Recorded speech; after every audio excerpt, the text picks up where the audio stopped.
Hello, Glitch Pokemon trainers, and this is Daz here recording another Pokemon TCG Pocket video with the new set of Wisdom of Sea and Sky.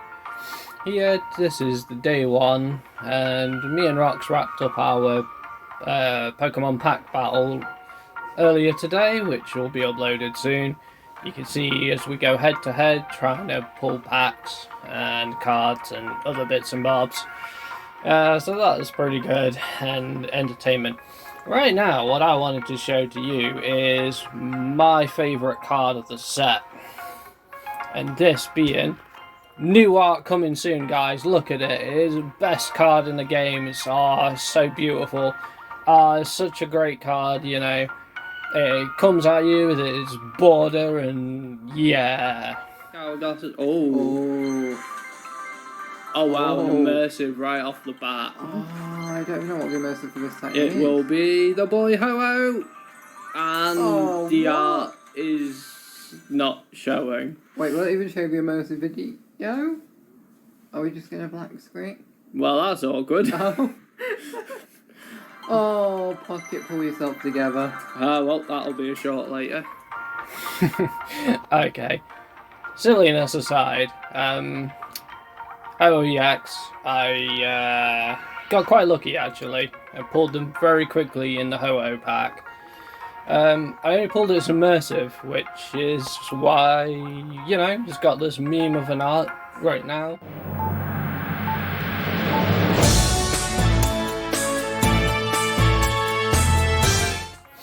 So, hashtag new art coming soon. Comment that in the comments section below, guys. Did you get new art Ho-Oh or new art coming soon Lugia? But anyway, so I wanted to go ahead and show you a deck build which I believe is quite strong. I've tested it in PvP a little bit and so far it's doing pretty well. It just kind of showcases the power of Ho-Oh's impact on the game so far.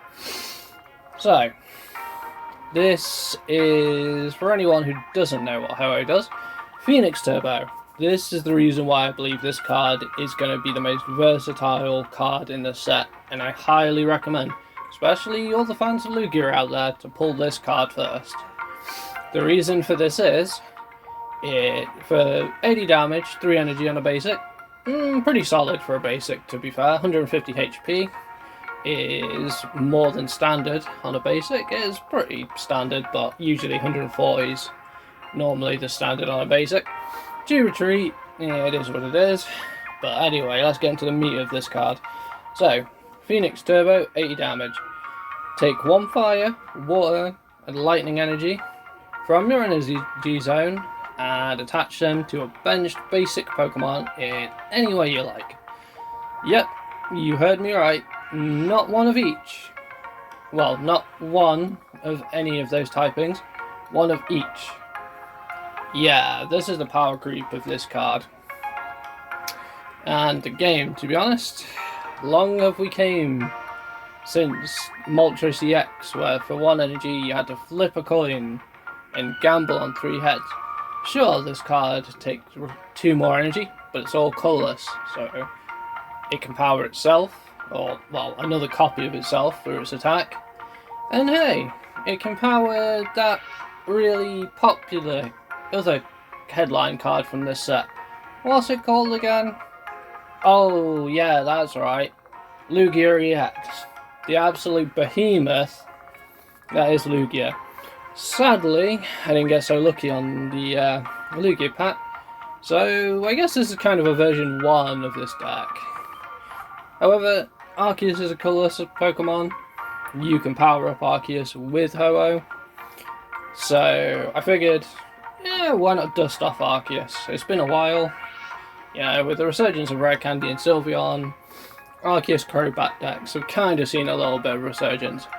But this deck is essentially about using Ho-Oh's powerful Phoenix Turbo attack to power up a bunch of attackers and start doing a bunch of damage quickly, essentially. So I'm going to go through each card, explain my choices for the deck, and why they're kind of all necessary, because I feel like on the surface this deck seems pretty simple, but there is a lot of decision making to do, I feel.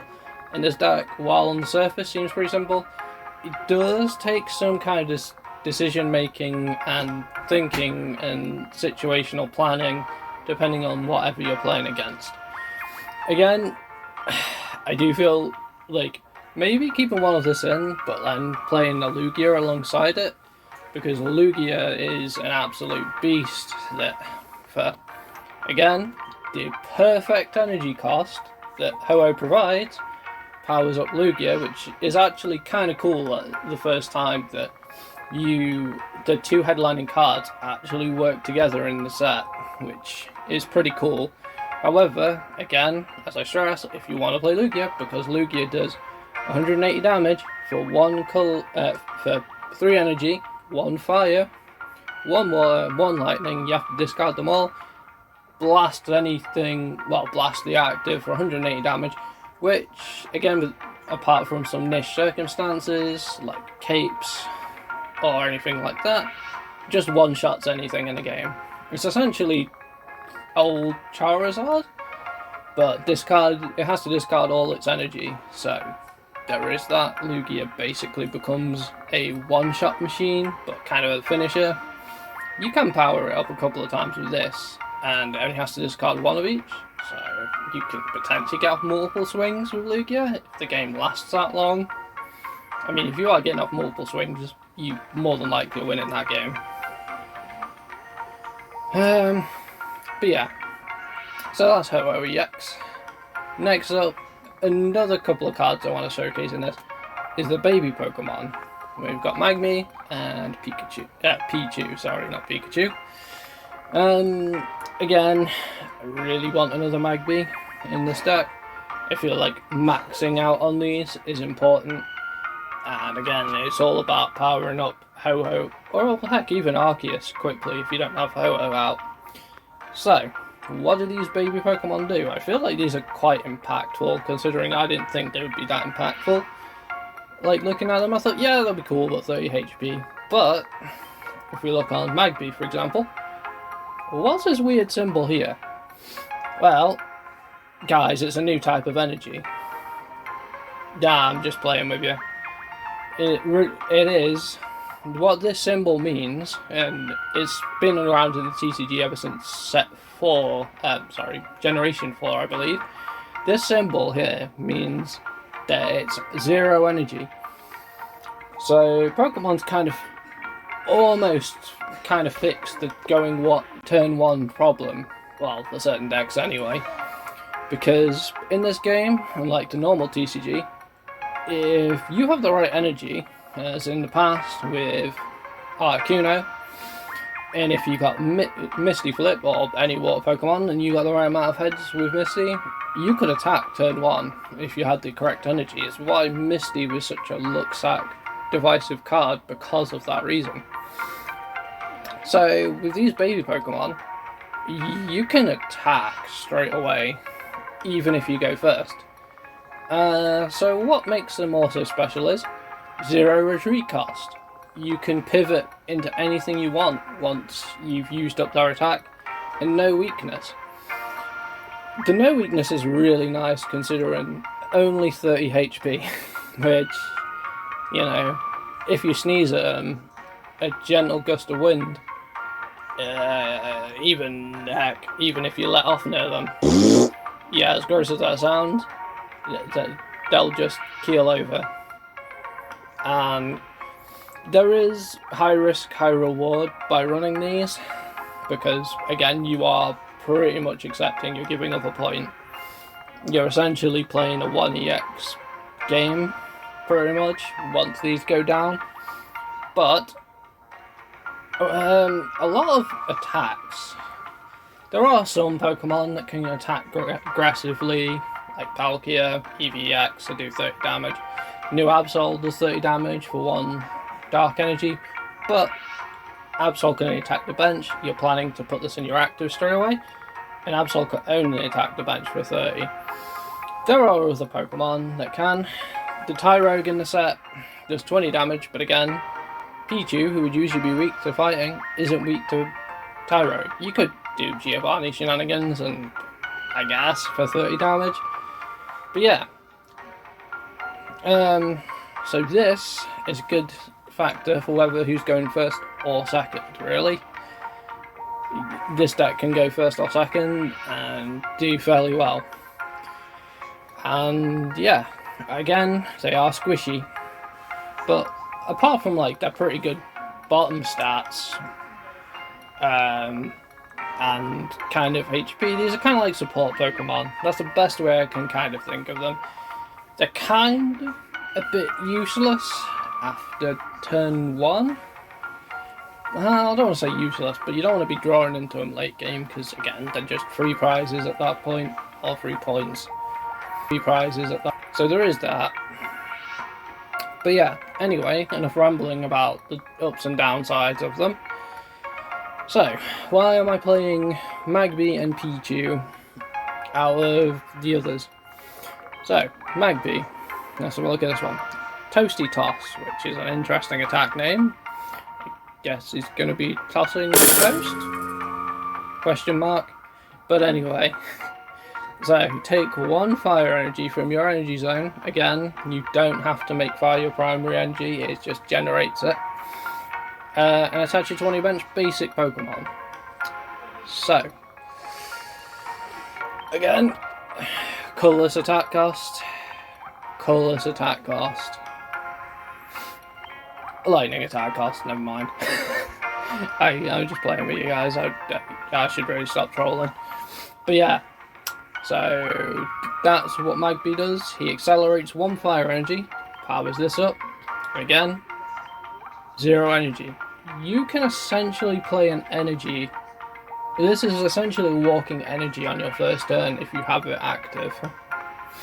So just think if you're going second and your opponent doesn't play one of these and they essentially draw and pass. That's 2 energy on this. Well, they've got no energy. You're essentially at a 2 energy lead. 1 more and you can start swinging with this. Well, technically your turn 2 if you go second.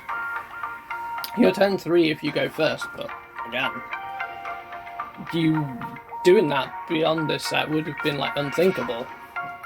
Being able to hit that hard, which is what makes, honestly, the fact that this is a fully colourless Pokemon in terms of its attack cost is ridiculous.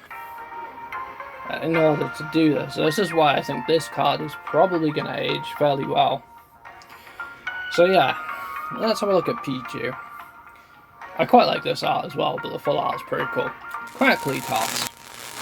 So again, interesting. I don't know why these baby Pokemon are throwing themselves or their opponents. Are they like tripping them up?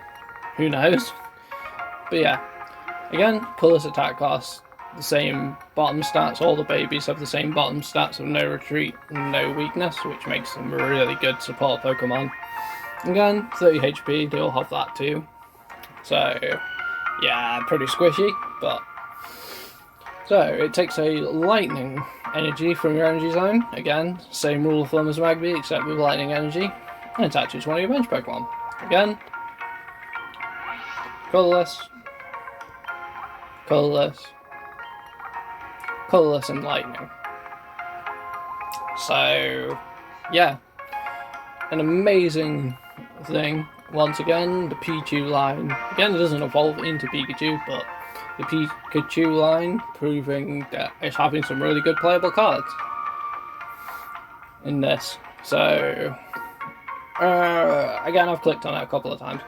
Why the Raiku, you may ask? And that's a good question. So there is one pesky card in the format that still exists. Its name is Oricorio. The card that blocks EXs from attacking it. So I feel like this card may have been overlooked because it does 20 damage to itself. But it does 2 for 70, which again I've said before, an evolution Pokemon is kind of meh. But again, the whole strategy of this deck, you can power up, you can put 2 energy on things or power up energy really quickly, really aggressively. With Ho-Oh, with the baby Pokemon, you can just power it up so fast. And if someone plays a pesky or a Oricorio to block against you, you can just zap them with the Thunder attack. Sure, you do 20 damage for yourself, but you one-shot Oricorio. You have an instant answer to Oricorio right there. So, yeah, that's honestly the reason why I play one Raiku. It's just there for an Oricorio counter. I feel like every deck kind of needs to have an answer rather than the concede button to Oricorio. So that's why Raiku's in here. I was debating playing the baby Arceus, but the attacks were 4 energy and it could get a bit iffy. Again, I don't want to fill the deck up with too many of the cards like these. You don't necessarily want to start. Ho-Oh's a bit better than Arceus to start with, but again, you don't want to start with Ho-Oh or Arceus. You want to start with one of the baby Pokemon. I really wish I had another Magby, but I had to use pack points to get that Magby. So yeah, 2 Pokeballs. The baby Pokemon classed as basic Pokemon, of course, classed as Pokemon. You dunce. Getting my words mixed up a little bit. Pokemon communication. Again, allows you to swap out one Pokemon in your hand for another one in your deck. Again, so random. I feel like Pokemon communication is big in this deck because you are playing like the babies, and if you draw too many of them and not your attackers, this deck gets into a bit of a weird mid-game where it kind of has a thing of, well, you know, what's Ho-Oh actually powering up if, you know, he's powering up the babies to do nothing. So, Pokemon communication, you draw into a baby, you put it back, hopefully you draw into one of your attackers, and then you can start powering up with Ho-Oh, or you could just brick and just get another copy of a different baby from your deck to your hand. Yeah, sometimes it happens, but again, I still feel like this card is vital in this deck specifically, and considering you're all playing all basics, you know, there's no reason not to run 2 of this. Again, that's why Pokeball's at 2, because you can search for everything. I feel like this card is one of the most important cards in the deck, for a lot of reasons. It can make a lot of Pokemon escape KO ranges, specifically the baby Pokemon having 30 HP. And there are a few Pokemon in the format that can attack for 1 for 40. Specifically, the one which is kind of the most seen play in the Rogue Buzzwole deck is the Buzzwole 1 for 1 grass energy, does 40 damage. The Kartana in that deck does basically a grass Farfetch'd. It'll one-shot this, it'll one-shot that. But Cape, it gives 20 extra HP, which means you can survive, you can accelerate another energy, and then sure it'll go down, but it gives it a little bit of longevity. I was playing against the Steam Artillery Charizard matchup earlier. I attached the Giant Cape to Ho-Oh or to Arceus. They survived the Heat Artillery attack because it only does 150. That bumps that up to 160, 170. They survive, you get another attack off against the Charizard. Again, while these are Lugia, and same sort of thing. You give a cape to a Lugia, Charizard hits into it, Lugia has 20 HP left. Lugia then just blasts it and one-shots the Charizard. So, yeah, I feel like this is, considering people are running Guzma, it's kind of a card you want to hold on to. Like, if you draw this late on, attaching it to a baby is kind of pointless. But if you draw this early but you've got a baby out, yeah, that's probably when you want to play it. To attach it then. It was I feel like, yeah, this card is really big in this deck. Especially if played correctly. Or you can kind of even attach it to Raiku in some circumstances to kind of circumvent its first damage to itself. In some weird cases, could come up potentially, maybe. Do research, Pot of Greed, draw 2 cards. We all know what that card does. Also, another massive card I think in this deck is Leaf. Remember what I said earlier about Ho-Oh and Arceus having big booties? Rocks just implement some weird funny butt meme about these two. Pause. But yeah. Do retreat cost. Chunky boy. Well, the rest of them, Raiku only has 1, and the babies have 0. Again, you're not always going to start with baby Pokemon. The game's just not always going to give you the god start. You know, it would be nice if you could start your basic Pokemon that you wanted, but unfortunately that's life, that's how the game plays. It's a card game, you're not always going to open a godly start, it's just how it is. So, I feel like if you do start Ho-Oh or Arceus, this in your opening hand is pretty darn cracked, to be honest. You can get one of them out of the active, put a baby in, and then essentially start with your plan of powering them up. So that's why I play 2 of it. Again, 2 may seem a bit clunky, but in this deck I feel like it works and I feel like you need to. And then these 2 need no interruption. Cyrus, again, if your opponent has damage on it, pull it up, kill anything with damage on it, it's pretty self-explanatory. And Sabrina, again, you get to switch one of your opponent's Pokemon, they get to choose, but yeah, still a pretty solid card. I've tried 2 Cyrus in the past with certain stuff, but I feel like the 1-1 in here is pretty good. Sabrina's really good at early game disruption, so that's why I play her in here. Again, the basic energy, you can choose what you want. I chose Lightning in this just because of Raiku. I think the game chose Lightning because of that, when I generated this Frankenstein of a monster of a deck. Again, so yeah, I did have another build where I was playing 4 different types of energy, that was crazy. Yeah, this is the Ho-Oh and Friends deck, also known as New Art Coming Soon in Friends. I recommend trying Ho-Oh out, guys, if you haven't. It's a ton of fun, and you can guarantee from me, considering it's the card I was the most excited for when I heard of it and saw what it did, I was like, I'm gonna make a crap ton of decks with this card, and yeah, I have a lot more deck ideas coming. Big Boy Dragonite will be just one of them, just as a teeny tiny spoiler for a deck I'm coming up with soon, I'm going to be cooking up. But yeah, that's an early look into Ho-Oh EX, my goated card of the set. Anyway, this is enough deck rambling from me, but yeah, it's interesting to see that the baby cards have some utility, and yeah, Ho-Oh is going to be, I think, quite a monster moving forward. Again, I could be wrong. Dialga had some impact early, but Dialga's kind of nowhere to be seen right now, to be honest. So maybe Ho-Oh will fall into that, but I just feel like the Ho-Oh Lugia is a good 1-2 punch.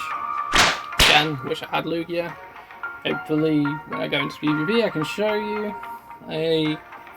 the 1-2 punch with Ho-Oh Lugia. But yeah, anyway, for now you guys have Arceus. It's a pretty good option. For realsies, guys, this time.